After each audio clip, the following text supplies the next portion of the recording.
Right at it. Right at it. Oh, he's done it again. Just as he did at the John Deere for his first win.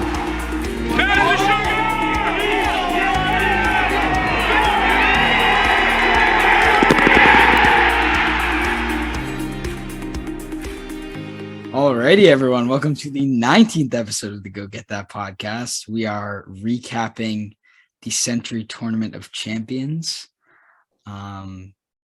What's to recap? I think he basically did what we thought, maybe. I don't know. I picked him right around middle of the pack. That's what he did. Finished tied for 21st.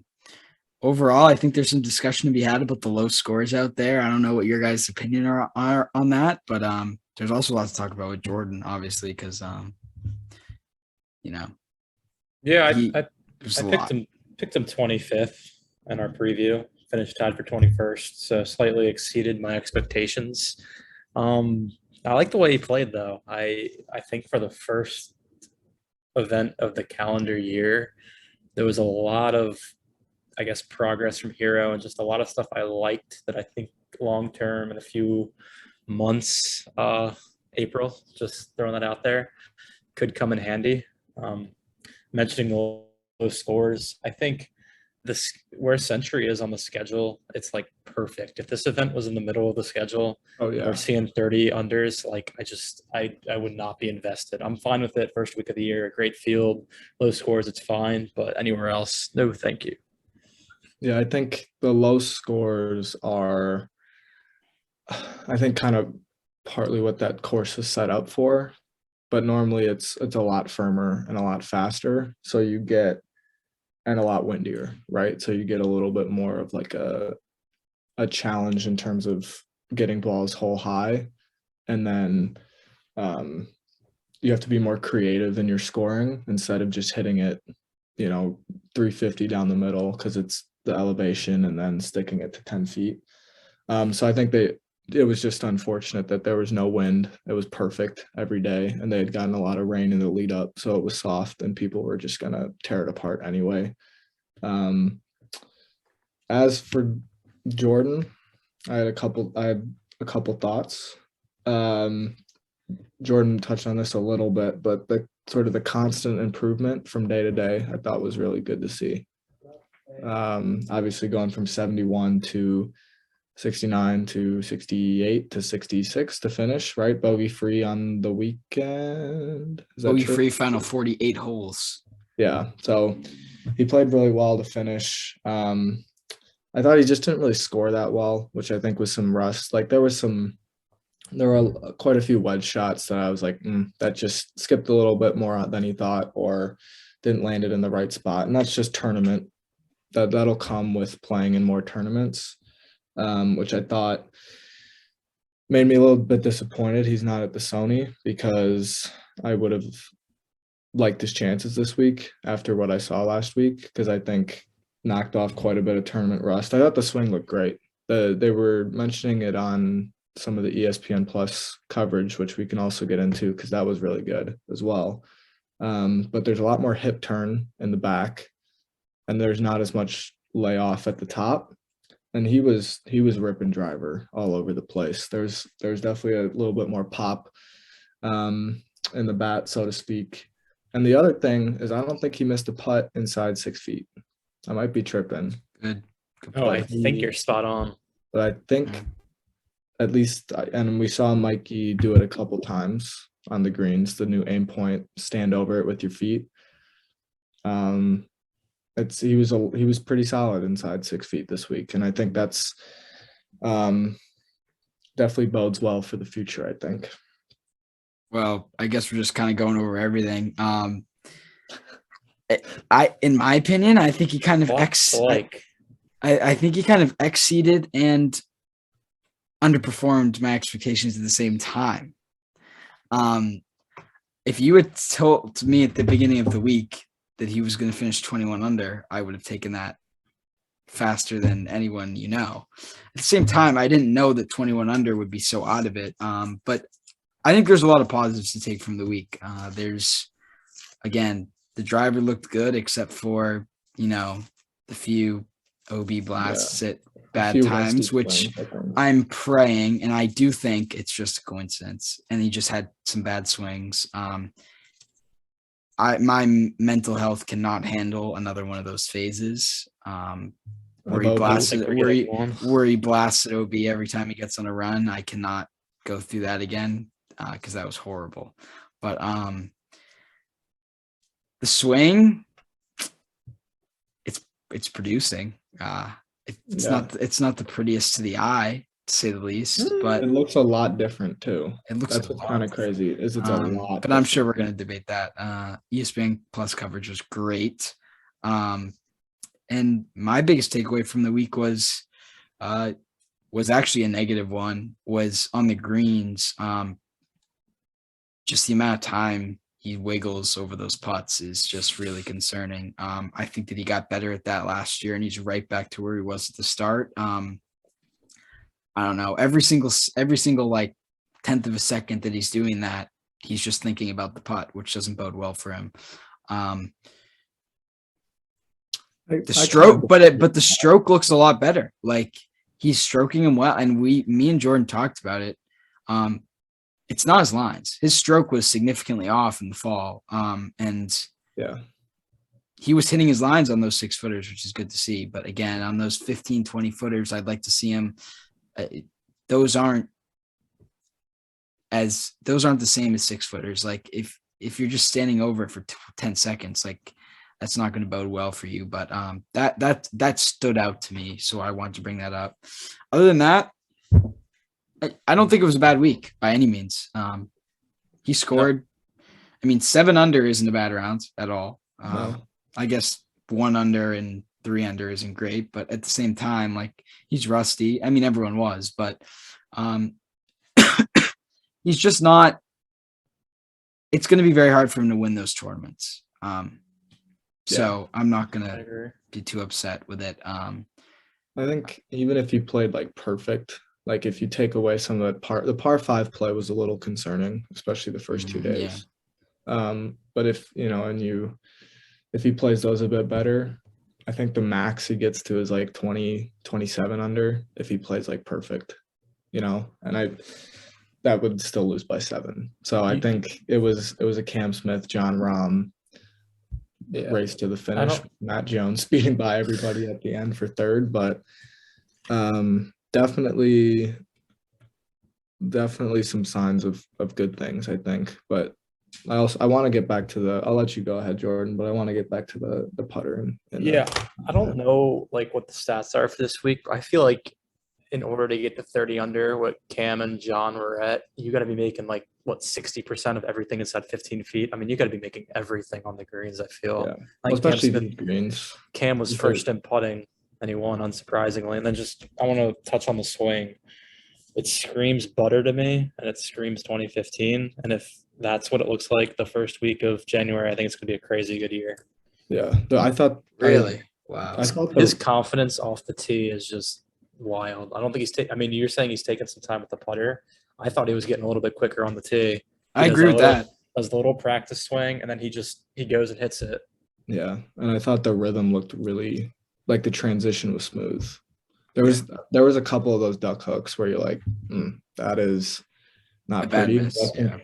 A lot of that is just partly trust, but also the difference between like tournament play and range play. He talked about this in the interview before the tournament about how it takes some time to go from the range at wherever he plays in Dallas to, the course when it comes to tournament time and time to score. And then you saw that a little bit with the scoring too, because some of the wedges just weren't quite there were a couple wedges where it's like he just missed the ridge by this amount of feet or this.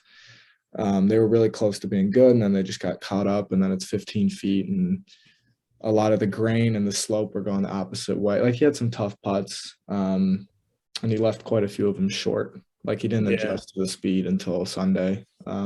He got pissed. I think he threw out an F-bomb in there. I mean, he kept on leaving everything low, and it was really annoying.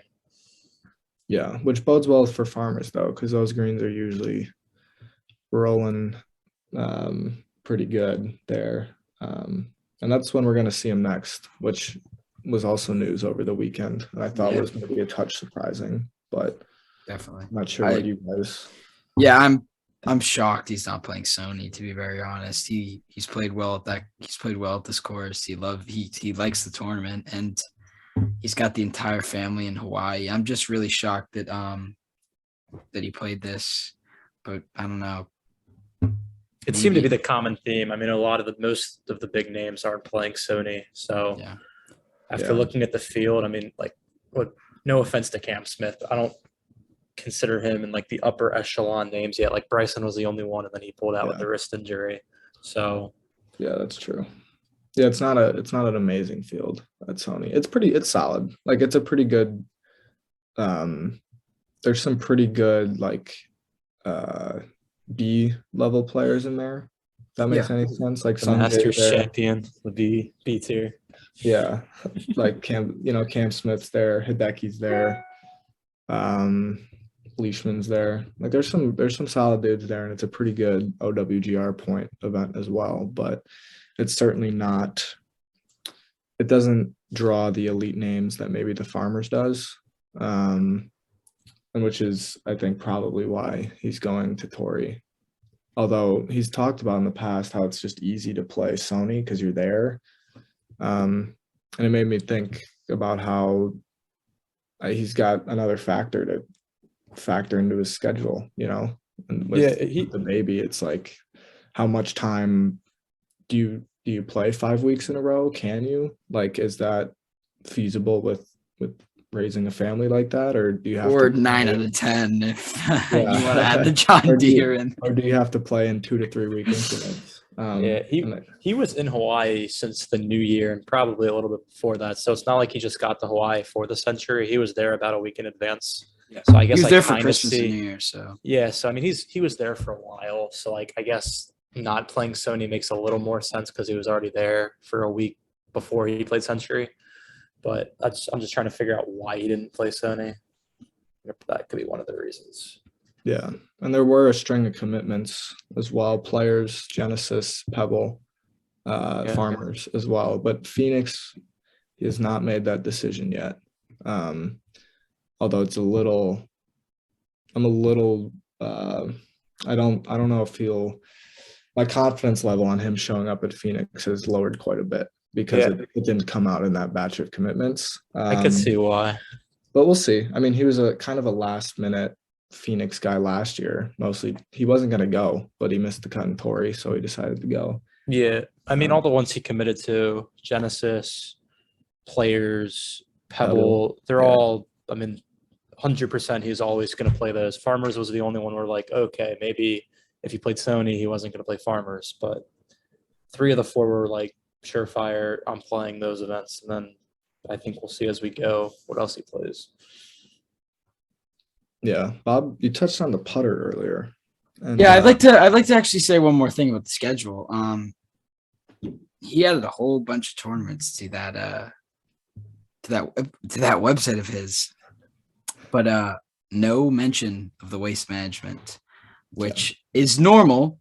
He does that every year. He usually adds the waste management late and makes his decision after Farmers, which will actually be after Pebble this year because they flipped them. But I don't know if Dan was talking about you have to play in 2 to 3 tournament increments and you can't skip Pebble, you can't skip Genesis.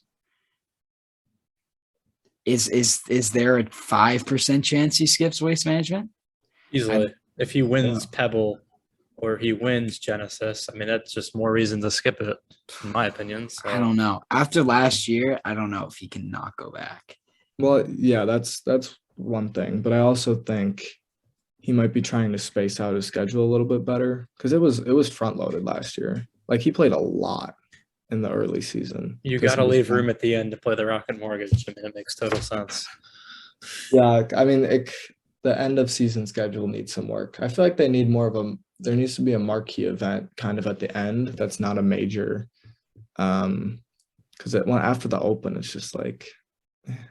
I like what you're thinking there. They need to add like a marquee golf course that these guys would really want to play, if you get what I'm saying. Yeah, not TPC Southwind. right? Like give us something juicy.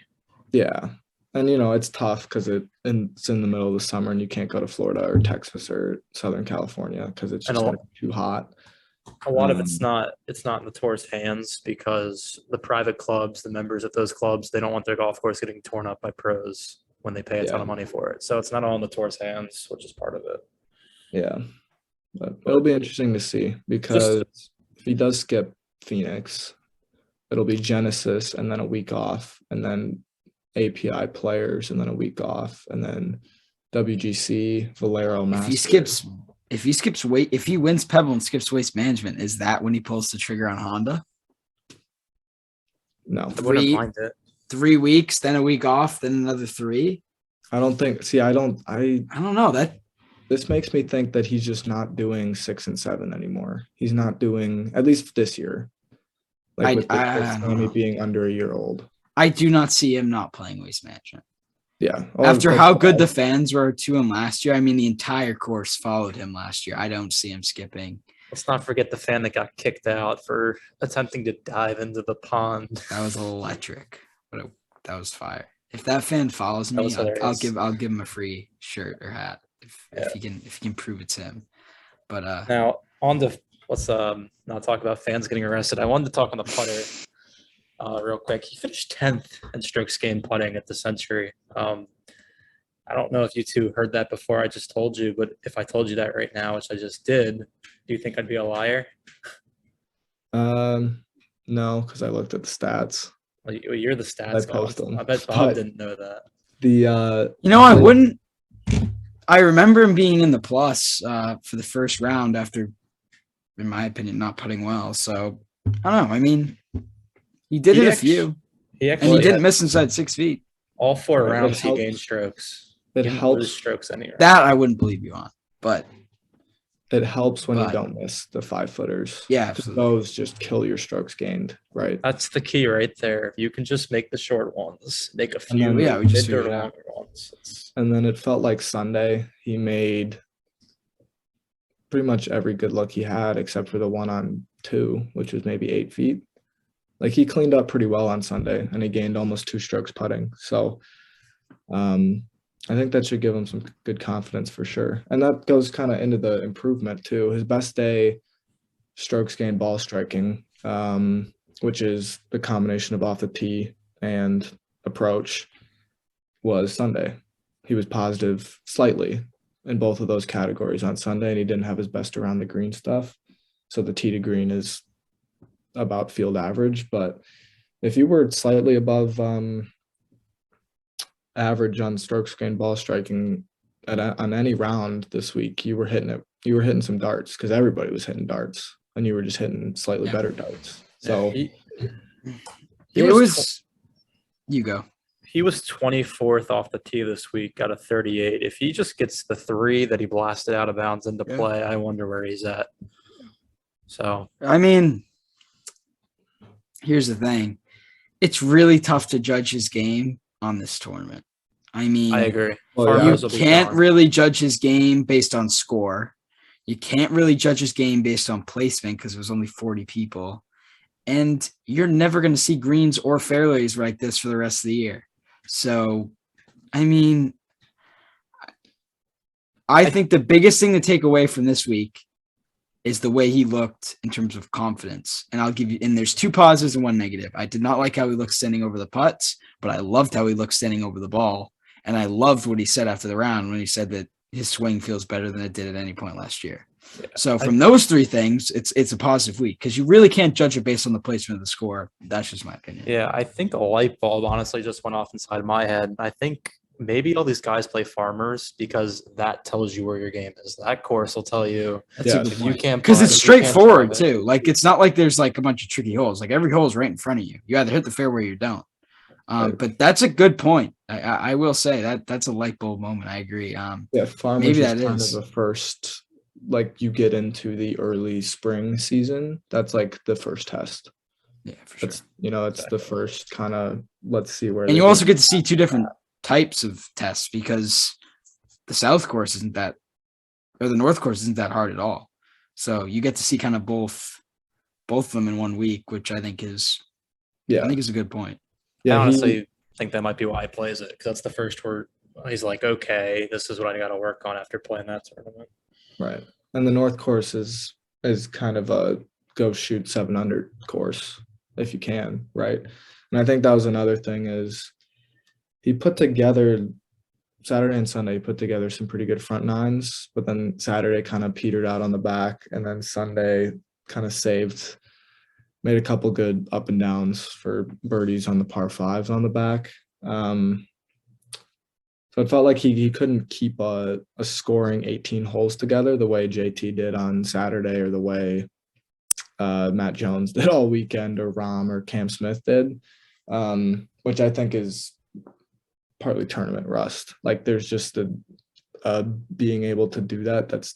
It's very difficult, but then 2, when you're just hitting on the range and playing every now and again at your home course, it's tough to like see if you can do it on a PGA Tour tournament setup course. So, but I disagree with the putter, Bob, actually, because I know you're talking about more of the longer putts, but I think the wiggles are good.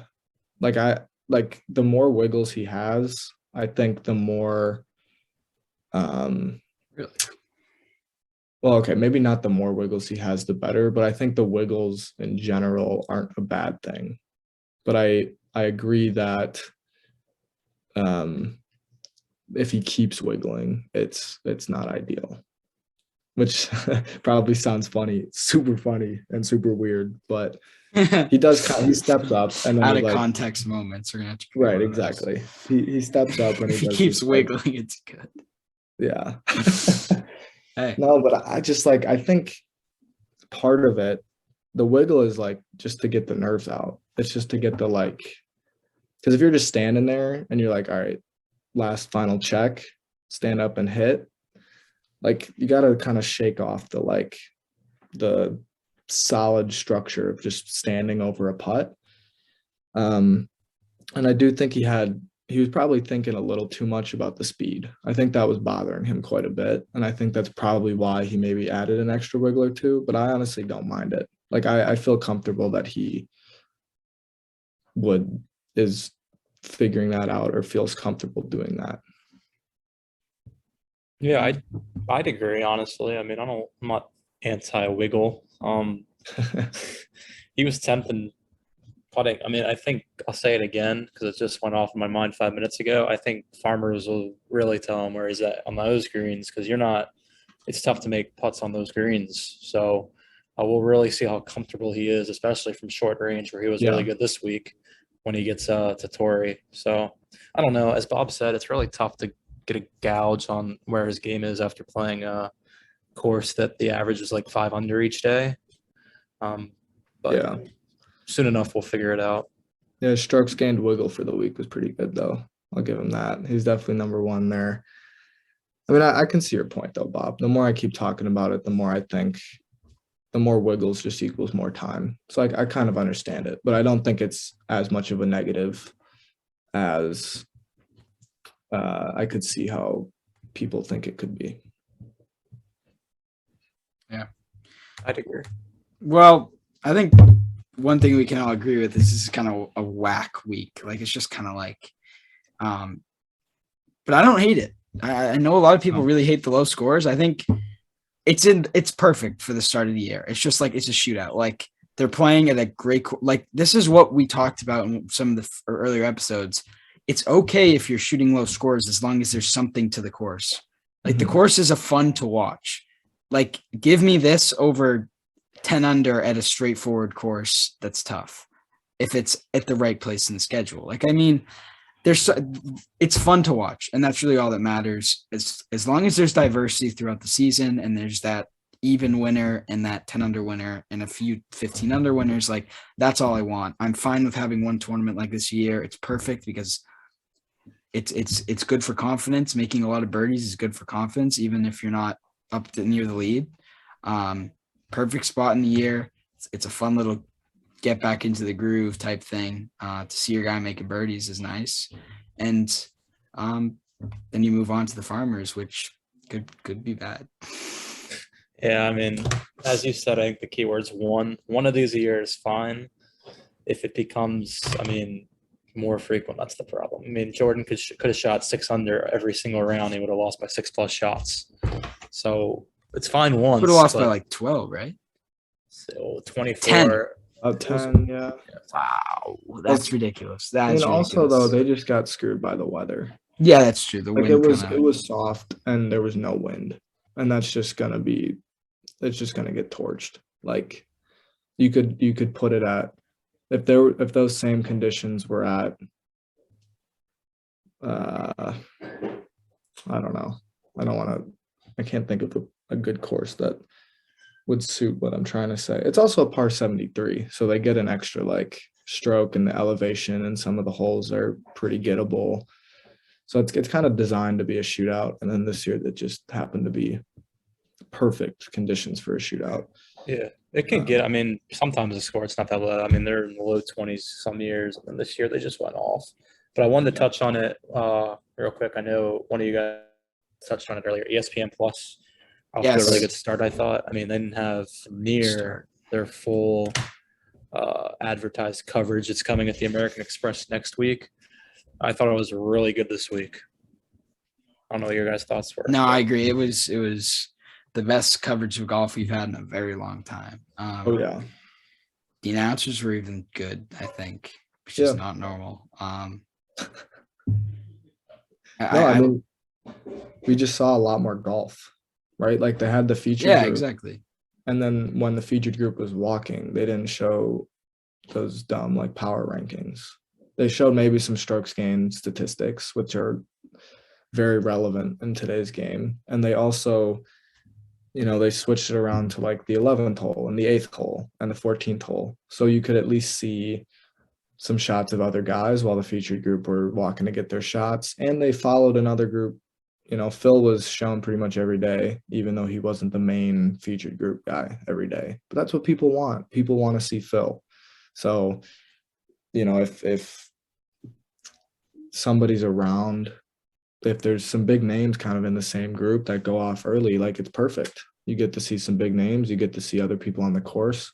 And it was just so much better than those other PGA Tour live streams. So what good start. It's not even props to them for, obviously I had my own issues where I couldn't even find a stream, but it seemed like that was literally just my account. So I'm not going to get too mad at them. I got the new account set up and I'm chilling now. So yeah, they weren't even at full capacity either. Like they've got more streams and more coverage. There was only one stream and they found a way to show a lot of golf.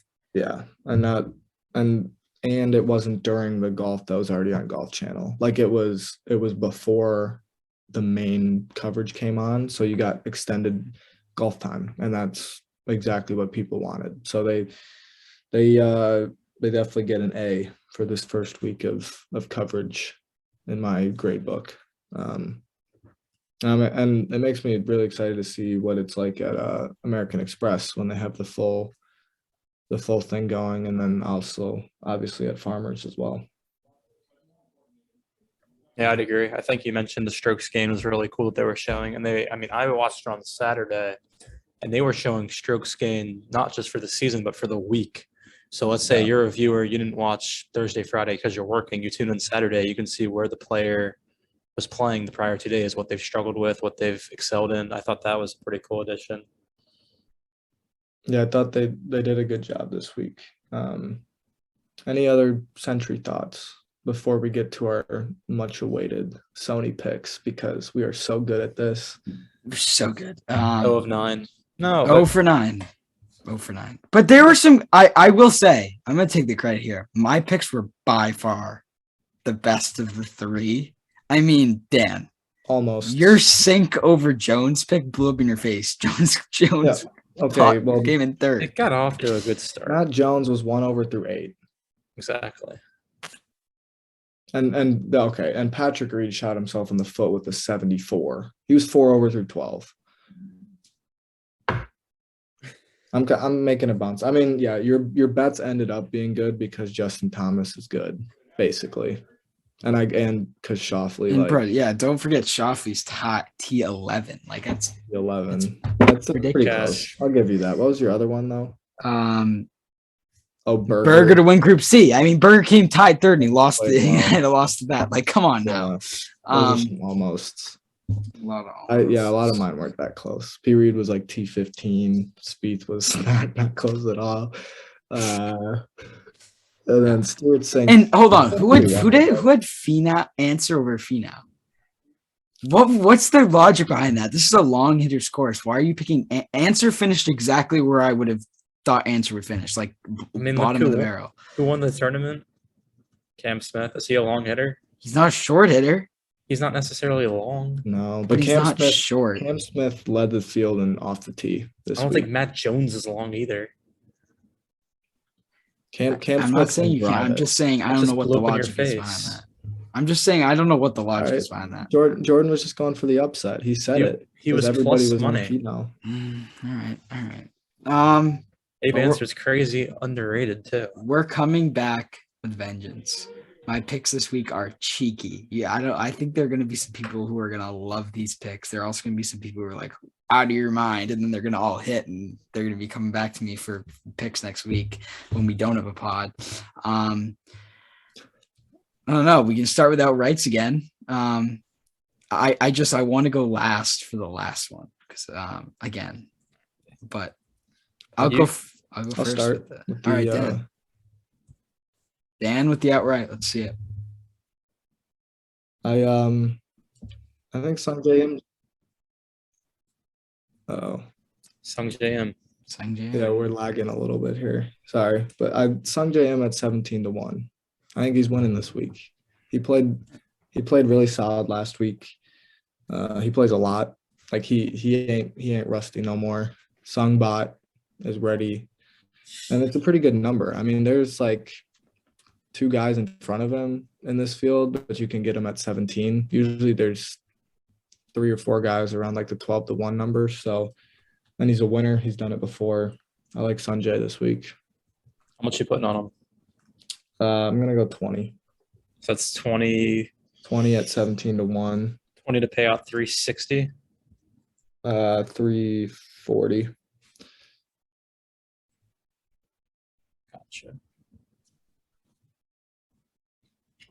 Gotcha. All right. So I'll go second.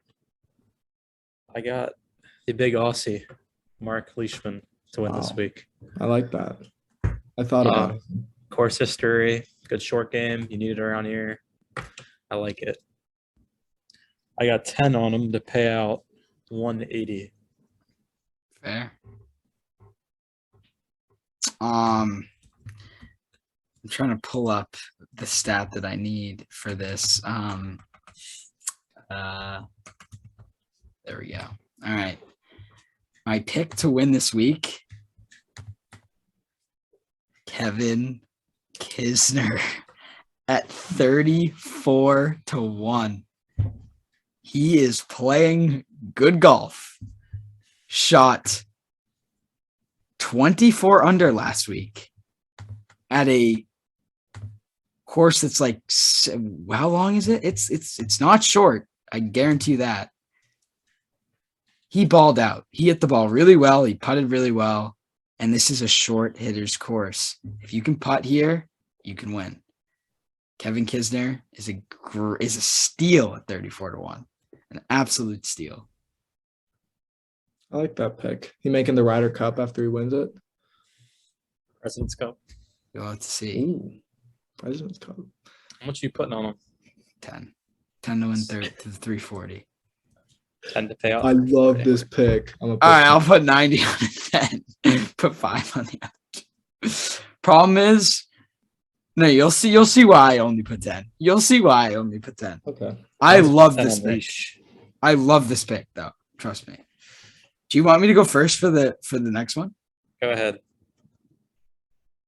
Kevin Kisner top 40 at -155, 70 on it.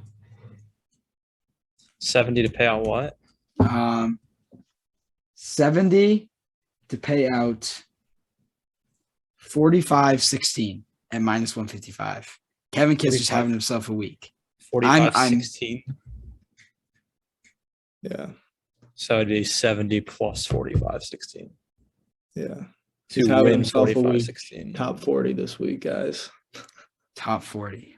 That's a steal. That's great 155 value for for a top top 40. Yeah. Great value.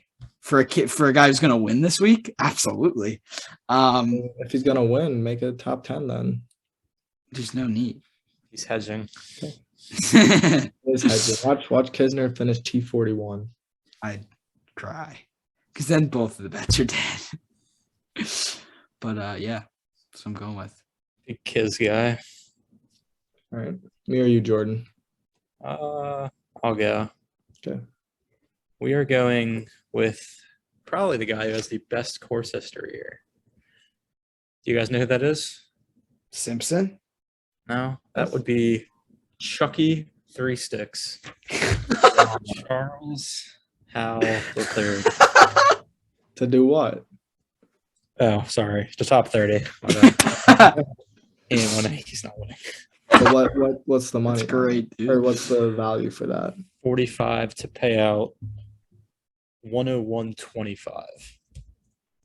I'll pull up the odds again. I just had them up. That's pretty good. Yeah. For Charles Chucky 3 Sticks. I mean, best course history. That ain't too bad. He is plus 125. Wow. Plus money on a top 30 Yes, for the best sir. course history. All he needs is a T29. Yeah, wagering 45 to win 56.25, which pays out 101.25. So it's a Chucky 3 Sticks type of top 30 week. Bob kind of hedged his winner bet with Kisner. And I'm not hedging my winner bet, but I'm about to double dip here. So I've got Hideki top 5 at plus 410. Hideki played pretty well last week. How's that double dipping? Well, I'm going to explain. Ooh. And the next pick. All right, so you're next then. Let's see it. Hideki top 5 at plus 410. I'm putting 40 on it. If it hits, it'll make 164. And then the 40 that I put on it. Oh, so 204. Yes. Gotcha. And then this is our prop, and it involves Hideki, hence the double dip. And this one was interesting. It was on FanDuel. This is Hideki beats the field, but he beats everybody other than Cam Smith, Mark Leishman, Webb Simpson, and Sung J M. So Smith, Leishman, Simpson, and who? Ooh, And Sung J. I like that.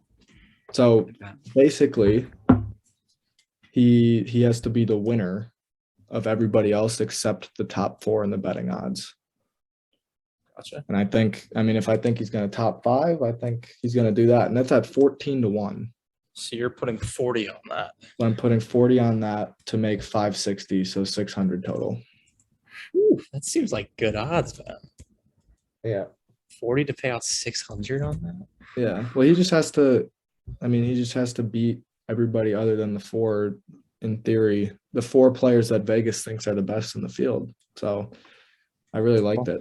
Sadly, Vegas always knows. So I'll go with my random play second. And I actually spent a good amount of time looking at this. And funny enough, the odds have went down on it. I am betting Aaron Rye. I don't hate that. I was looking at him. Aaron Rye to be the top Englishman in the field. I'm betting 45 to pay out 99. Do you guys know who Aaron Rye has to beat? David Skins, Callum Tarrant, and Luke Donald. Wow. That's the steal of the century. Guarantee two of the 3 guys you do not even know. I've never heard of anyone besides Luke Donald. I can guarantee that. And I hate to say Luke Donald is like 50 years old. He's not beating Aaron Rye. He was 26 and he's a young gun. Props, top Englishman, plus 120. Holy. So I got 45 to pay out. No, yeah, 45 to pay out 99. Yeesh. All right. Impressive. Kevin Kisner is the only player I am betting on this week because my prop of the week ventures to the Barstool Sportsbook at plus 375. I am taking the Sony Open to finish in a playoff. The Sony Open has finished in a playoff 4 of the last 8 years, I believe. 50% for plus 375. Not bad. What does this have to do with Kisner? I'm just not betting other players. So Kisner is the only player I'm betting. Ah, I see. He also And Kisner will win in the playoffs. So he also is affiliated. So with if Kevin Kisner wins this golf tournament in a playoff, I sweep the board. I promised that I would sweep the board to my followers, and this I feel like is my best chance to do so. I just need one scenario. Kevin Kisner to win in a playoff, and I sweep the board. It's happening. We'll see that, folks. The 20 to win 75.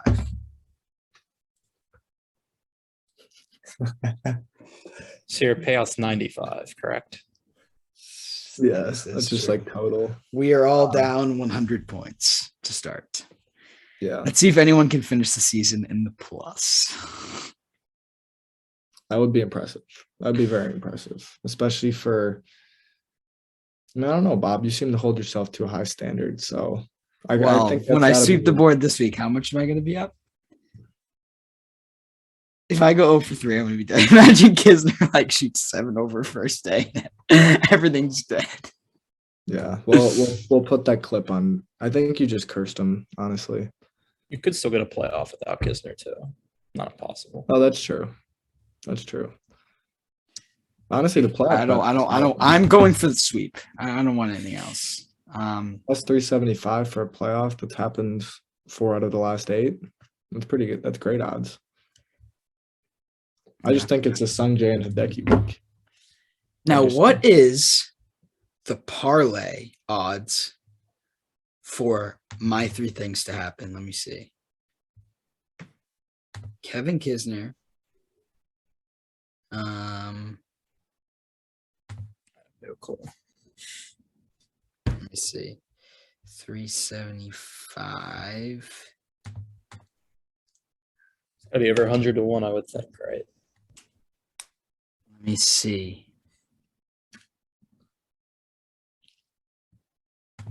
Bruh, come on. You can do it on Barstool, right?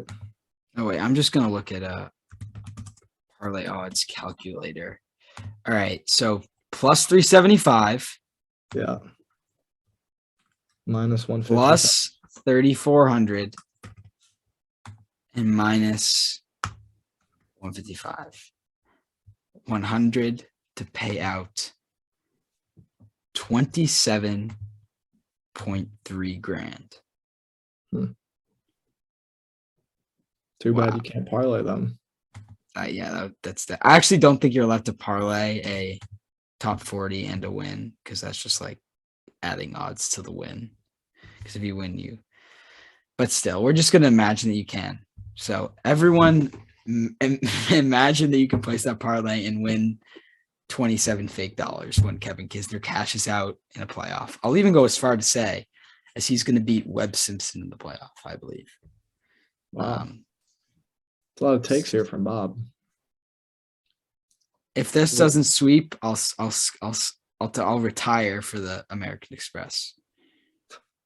That's bold there, pal. Very bold. But I think that's all. Fade or tail. You can take our picture. You can literally fade every single one of them and see what happens. Because if you faded last week, you probably made some bank. Exactly. Also, as I mentioned before, if you dig a ladder, if you dig a hole, bring a ladder. If you make bets, bring a trampoline. I think the boys bought the trampoline this week because we're bouncing back. I'm telling you. We are bouncing. We are bouncing. You either fade us and hate us, because at the end of the week, we're going to be splashing. We're going to be swimming in cash points. We'll be swimming in points because we'll be so spot on with our picks. Somehow Sungjae and Kisner will win, and it'll be perfect. I'd also like to officially make a statement to Jordan, actually to Dan. I'm officially becoming a Patriots fan after disowning the Miami Dolphins after what they did. I do not think Brian Flores is a great coach. I think that he's actually pretty horrible. He cost us a lot of games, but he's a great manager. Like, he would be picture perfect GM. But the fact that we let him go after what he did, like, he's a locker room presence. Like, people want to play for him, right? How do you get rid of that? Like, I don't really know what's going on there. All I know is that the Dolphins are that the Patriots are losing. poverty franchise. Yeah, the Dolphins are a the poverty Caps franchise. are one and done. Although the thing is, we might have been one and done before, so now maybe Bob will flip the script. All right, so you're a Patriots fan for like next year too, until like the Dolphins win again, essentially. Well, then, and the Patriots are screwed. It's over. Exactly. That makes me not happy. So by this point, if you're our casual golf viewer, you've already stopped listening, because this is a weekly thing that we do, weekly football segment. Eventually we'll make our move to hockey. I don't know if Dan likes hockey, but me and Jordan, we're going back and forth for the Metropolitan Division currently. I think the Rangers have an edge, right? The Capitals got killed by the Bruins last night. Yeah, go Bruins. So Dan's a Bruins fan, all right. So we're all basically, I don't know, we're just slugging it out. We're just slugging it out. The Rangers are also kind of poverty. I mean, we're the oldest team and we barely have any cups. So I don't know. I think we won the cup this year, though. Best goalie in the league, best defenseman in the league, best right winger in the league. It's a good combination. But so now we've added a hockey statement. A hockey segment. Filled with takes. Always takes. You're just filled with takes. And this is coming from the guy who says he's the least optimistic sports fan out there. Well, that's because 90% of the things I say is a joke. As soon as Kevin Kisner tees off on one, I'll think he's dead. But that's just kind of how it goes for me. But it's just, it's all fun and games. We're bouncing back. The trampoline is out in full force. Yeah. I just added some springs to it as well. So if Kevin Kisner sweeps the board, we will do an American Express podcast. I'll say that right now. We will do an American Express podcast, even if it's just me. If you guys don't want to do it. If anybody sweeps the board, we'll do one. If anyone sweeps the board, we'll do it. Or even if we don't, if we get 2 out of 3, everybody, or if we just feel like it, we'll do one. Exactly. But don't bank on it, because we probably won't. But that's just because it would basically just be 10 minutes of Amex talk, and then the rest would be us talking about things that you don't want to listen to. So we'll see with the Farmers, where there will be a lot to talk about there. Yeah, maybe the Patriots beat the Bills. Then we have a lot to talk about. I don't know about that one. I don't see that happening, though. It's going to be 0 degrees. I sadly do see the Patriots pulling the first round out, though. I'm not going to lie. You do what? I see the Patriots winning in the first round. Well, then we're toast. It's over, folks. Put the house on the Bills. Perfect. Yeah, that's our pick for the week. Put the house on the Bills. But my computer is on 5%, so we're going to end it right there. It was good as always, and we'll see you for the Farmers, where Jordan is gonna just tear it up. So yeah, if we're somehow still here, we'll see. Yeah. We're still here. All right. Well, actually, I mean, if I sweep the board, I got to get someone to put like $10 on it, so I'll just get to retire. I can just go to living on an island or something. We have to stop, because we're never gonna stop if we don't. So we'll see you guys later. It was good talking as always, and we'll be back next week. Peace.